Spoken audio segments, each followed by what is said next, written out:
नमस्कार, मैं उदय। छत्तीसगढ़ एक्सप्रेस में आपका स्वागत। और बड़ी खबर रायपुर से है, जहां मुख्यमंत्री भूपेश बघेल जाएंगे सैफई उत्तर प्रदेश। आपको बता दें कि दोपहर 1 बजे रायपुर एयरपोर्ट से रवाना होंगे।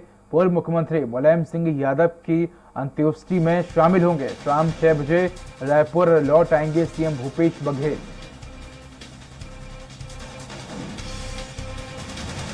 तो बड़ी खबर आपको रायपुर से बता रहे हैं, जहां मुख्यमंत्री भूपेश बघेल आज सैफई जाएंगे। दोपहर 1 बजे रायपुर एयरपोर्ट से रवाना होंगे।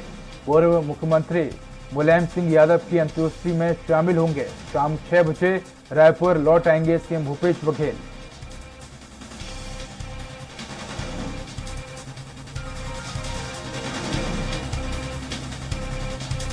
तो बड़ी खबर आपको रायपुर से बता रहे हैं, जहां मुख्यमंत्री भूपेश बघेल सैफई जाएंगे। तो इस खबर पर अधिक जानकारी के लिए हमारे साथ सहयोगी दिलीप जुड़ चुके हैं। दिलीप, मुख्यमंत्री भूपेश बघेल सैफई जाएंगे, क्या अधिक अपडेट?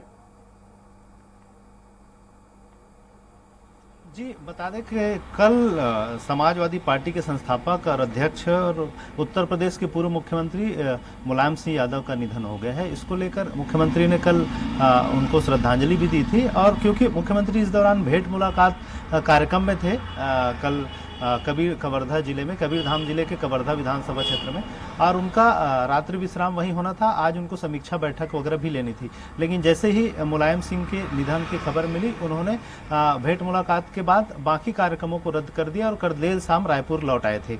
वे आज दोपहर 1 बजे सफाई के लिए रवाना होंगे। रायपुर एयरपोर्ट से सीधे उत्तर प्रदेश के सफाई के लिए जाएंगे और वहाँ समाजवादी पार्टी के जो संस्थापक रहे हैं पूर्व मुख्यमंत्री मुलायम सिंह यादव, उनके जो श्रद्धांजलि कार्यक्रम है उसमें वे शामिल होंगे। और क्योंकि लगातार कांग्रेस का समाजवादी पार्टी के साथ अच्छा संबंध भी रहा है, और क्योंकि वो 3 बार के मुख्यमंत्री भी रहे हैं और उनसे मुख्यमंत्री भूपेश बघेल का सीधे संबंध भी रहा है, इसलिए मुख्यमंत्री भूपेश बघेल उनके श्रद्धांजलि कार्यक्रम में जा रहे हैं। श्रद्धांजलि सभा में अंत्येष्टि कार्यक्रम में शामिल होने के बाद वो देर शाम तक करीब 6 बजे तक वापस लौट आएंगे रायपुर। जी उदय। दिलीप, धन्यवाद आपका इस खबर पर अधिक जानकारी के लिए।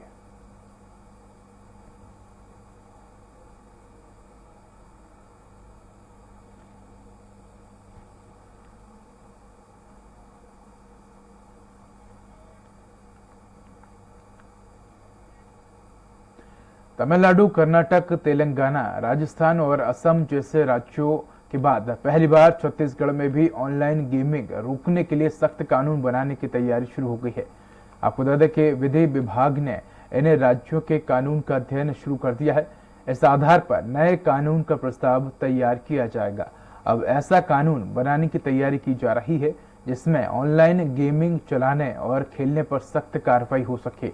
अभी तक इस तरह के केस में आरोपी आसानी से थाने से ही छूट जाते हैं, लेकिन नया कानून बनने के बाद ये अपराध गैर जमानती होगा और इसमें जेल के साथ बड़ा जुर्माना वसूला जाएगा। साथ ही ऑनलाइन गेमिंग करने वालों की संपत्ति भी जब्त की जा सकती है। कलेक्टर एसपी कॉन्फ्रेंस में सीएम भूपेश बघेल ने अफसरों से सख्ती से कहा कि ऑनलाइन गेमिंग को रोकने के लिए कड़ा कानून हर हाल में बनना चाहिए। इसके बाद ही ये कवायद शुरू की गई है। इस खबर पर अधिक जानकारी के लिए हमारे साथ सहयोगी दिलीप साहू जुड़ चुके हैं। दिलीप, हम जिस तरह से देख रहे हैं कि अन्य राज्यों में ऑनलाइन गेमिंग को लेकर एक अलग से कानून बनाया गया है, और ऐसा ही कानून अब हम देख रहे हैं कि छत्तीसगढ़ में बनाने की तैयारी शुरू कर दी गई है।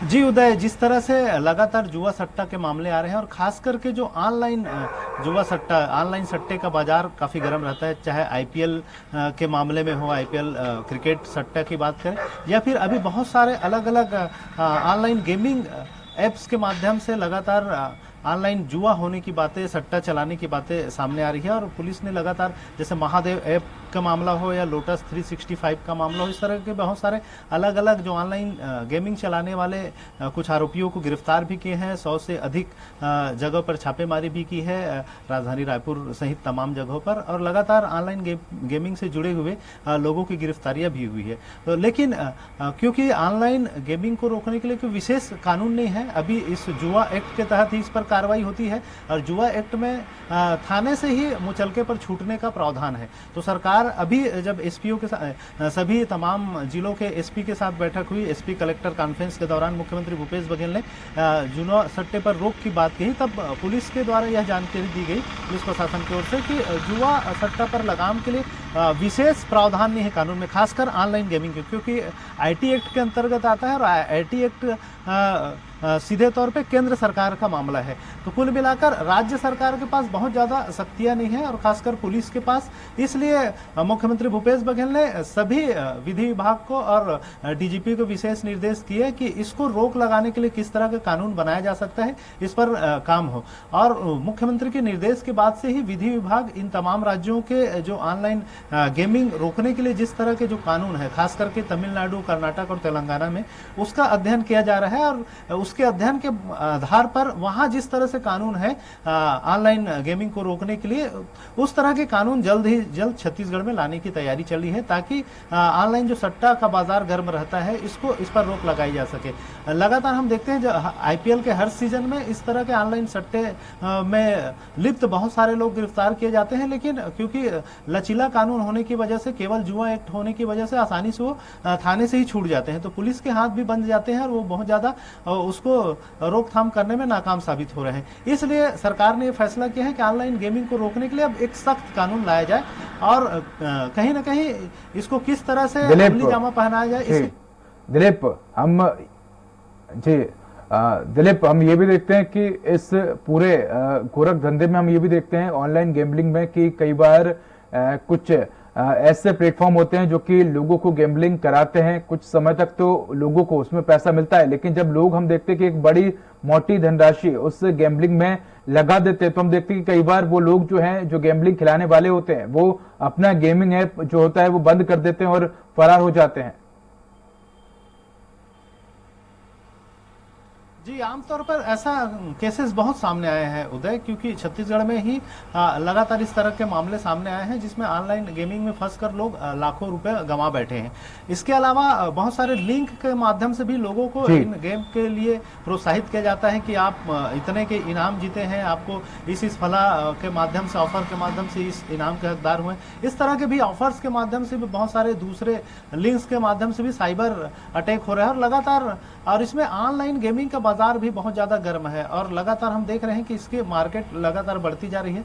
इसको कहीं ना कहीं रोकने की कवायद बहुत जरूरी थी छत्तीसगढ़ में, जिसकी तैयारियां शुरू कर दी गई है और विधि विभाग इनके अध्ययन के बाद जल्द ही एक्ट तैयार कर लेगी ऑनलाइन गेमिंग को रोकने के लिए, और उस कानून के लागू होने के बाद कहीं ना कहीं जो ये ऑनलाइन सट्टा का बाजार है उस पर ब्रेक लगाया जा सकेगा और सरकार इसको रोकने में कामयाब हो पाएगी। जी उदय, तो कह सकते हैं कि दिलीप की अब ऐसे लोग जो कि ऑनलाइन गैम्बलिंग कराते हैं, जुआ सट्टा खिलाते हैं, अब छत्तीसगढ़ में नया कानून बनने जा रहा है और इसके बाद उन लोगों की अब खैर नहीं होगी।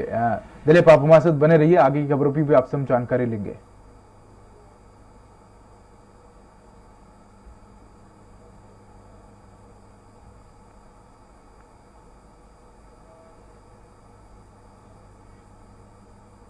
तो बड़ी खबर रायपुर से है, जहां राज्य में मेडिकल पीजी सीटों के लिए रोस्टर जारी।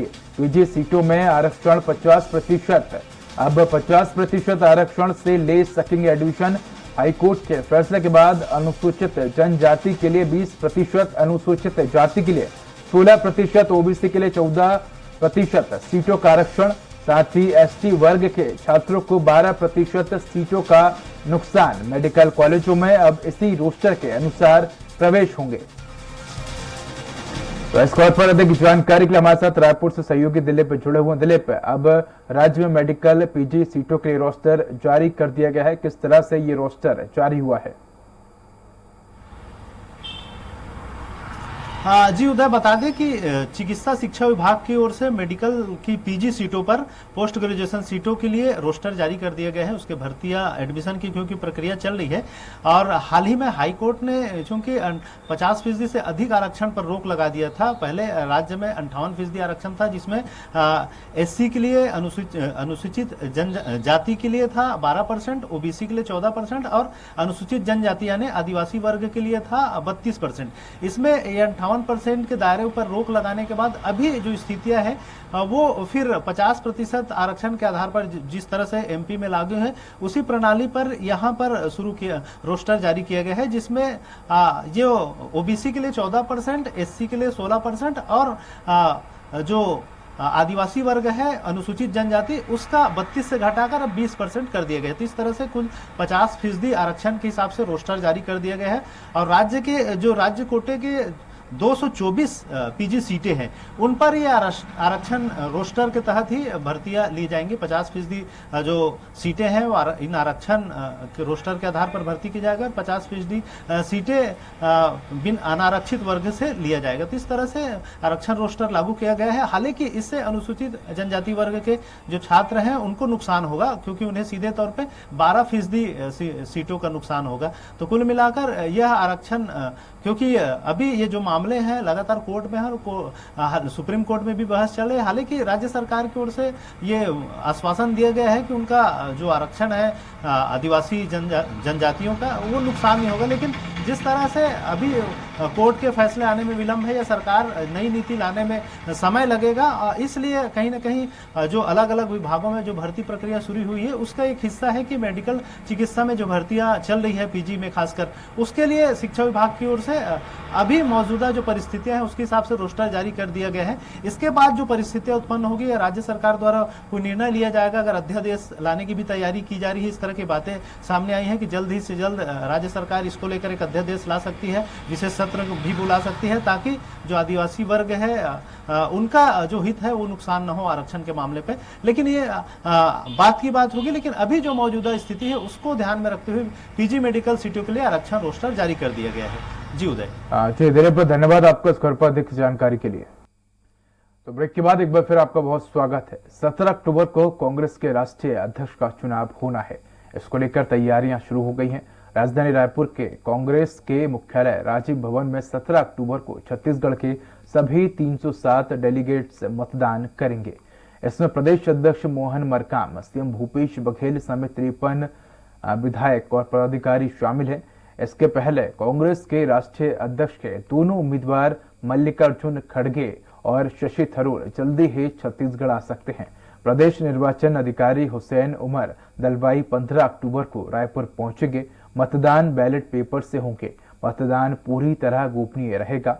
17 अक्टूबर को कांग्रेस मुख्यालय राजीव भवन में सुबह 11 से दोपहर 2 बजे तक मतदान होगा। 19 अक्टूबर को मतपत्रों की गिनती होगी और उसी दिन तय हो जाएगा कि कांग्रेस का राष्ट्रीय अध्यक्ष कौन होगा। 17 अक्टूबर को पार्टी के नए राष्ट्रीय अध्यक्ष के निर्वाचन की प्रक्रिया की शुरुआत होनी है, मतदान होना है। उसके लिए हमारे प्रदेश के निर्वाचन अधिकारी हुसैन दलवाई साहब रिटर्निंग ऑफिसर के रूप में रहेंगे और जो 2 प्रत्याशी हैं उनके भी जल्द ही छत्तीसगढ़ आने की संभावना है। हमारी तैयारियां पूरी हो चुकी हैं और 17 अक्टूबर को हम मतदान करेंगे। मतदान में प्रदेश के सभी 307 जो प्रदेश प्रतिनिधि निर्वाचित हुए हैं ये राष्ट्रीय अध्यक्ष के लिए मतदान करेंगे। बड़ी खबर रायपुर से है, जहां पार्षद के अनोखे विरोध प्रदर्शन का वीडियो वायरल। जलभराव के बाद पानी में उतरकर किया प्रदर्शन। निगम की सफाई व्यवस्था के खिलाफ खोला मोर्चा। सोमवार को हुई कुछ देर की बारिश में शहर में पानी भरा है। निचली बस्तियों के साथ साथ पोस्ट कॉलोनियों में भी पानी भर गया है। कर रहा है।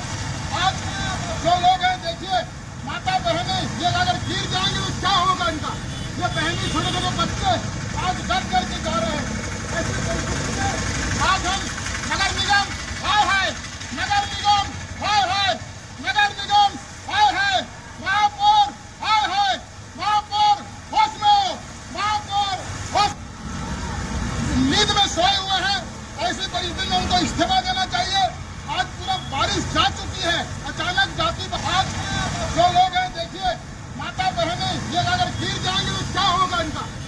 इस खबर पर अधिक जानकारी के लिए हमारे साथ सहयोगी दिलीप जुड़ चुके हैं। दिलीप, हम देख रहे हैं कि छत्तीसगढ़ में कुछ ही देर की बारिश में पूरा शहर जो है वो तरबतर हो गया है, जगह जगह पानी भर गया है। ऐसे में हम देख रहे हैं कि एक पार्षद ने अनोखे तरीके से विरोध प्रदर्शन किया है।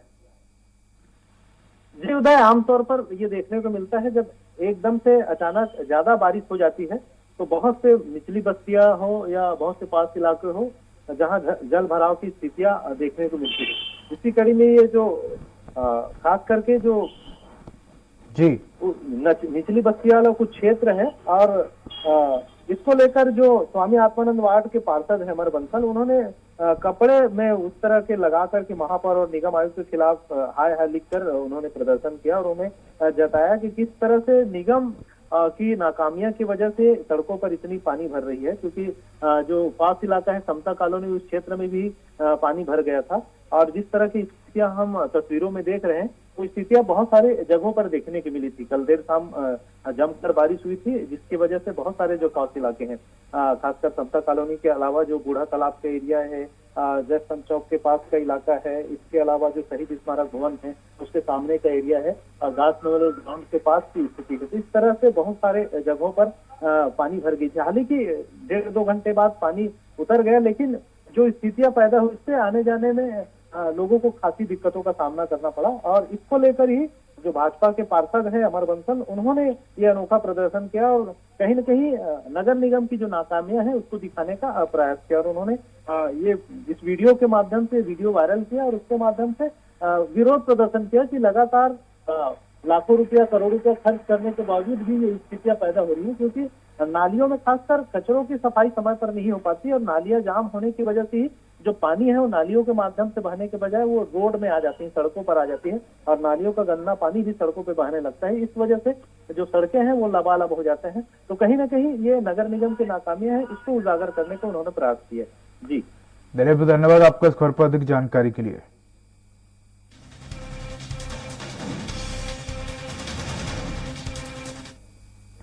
अंबिकापुर की कोतवाली पुलिस ने बाइक चोरी करने के मामले में 3 नाबालिगों को हिरासत में लिया है। शहर के अलग अलग जगह से नाबालिगों ने 2 मोटरसाइकिल चोरी करने की वारदात को अंजाम दिया है। कोतवाली प्रभारी रूपेश नारंग ने बताया कि शहर में बाइक चोरी की घटना को देखते हुए आरोपियों को पकड़ने के लिए पुलिस ने टीम बनाकर पड़ताल की।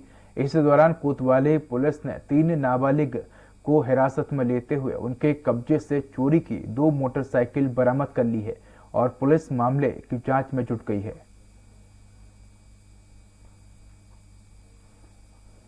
मेरी की रिपोर्ट आई थी जिसमें से हमने जो है टीम लगाकर पता तलाश किया। इस दौरान हमको जो महामाया जो महामाया चौक से जो हीरो सिटी डीलक्स गाड़ी चोरी हुई थी उसको, और दूसरा जो है देवीगंज रोड दुर्गा पंडाल के पास से जो दूसरी मोटरसाइकिल चोरी हुई थी होंडा साइन, इन दोनों को गाड़ी को बरामद किया गया है और प्रकरण में जो नाबालिग लड़के जो शामिल थे उनको पकड़ा गया है। धर्मजयगढ़ में भी अनुसूचित जनजाति के आरक्षण में कटौती के खिलाफ प्रदर्शन किया गया। यहां सर्व आदिवासी समाज ने राज्य में 32% आरक्षण को शीघ्र लागू करने की मांग की है। ब्लॉक अध्यक्ष महेंद्र सिद्धार के नेतृत्व में ग्रामीण एकजुट हुए आदिवासियों ने रैली निकालकर एसडीएम को राष्ट्रपति, राज्यपाल और मुख्यमंत्री के नाम ज्ञापन सौंपा। इस दौरान प्रांतीय अध्यक्ष ने आरक्षण की कटौती को लेकर एकजुट होने की बात कही।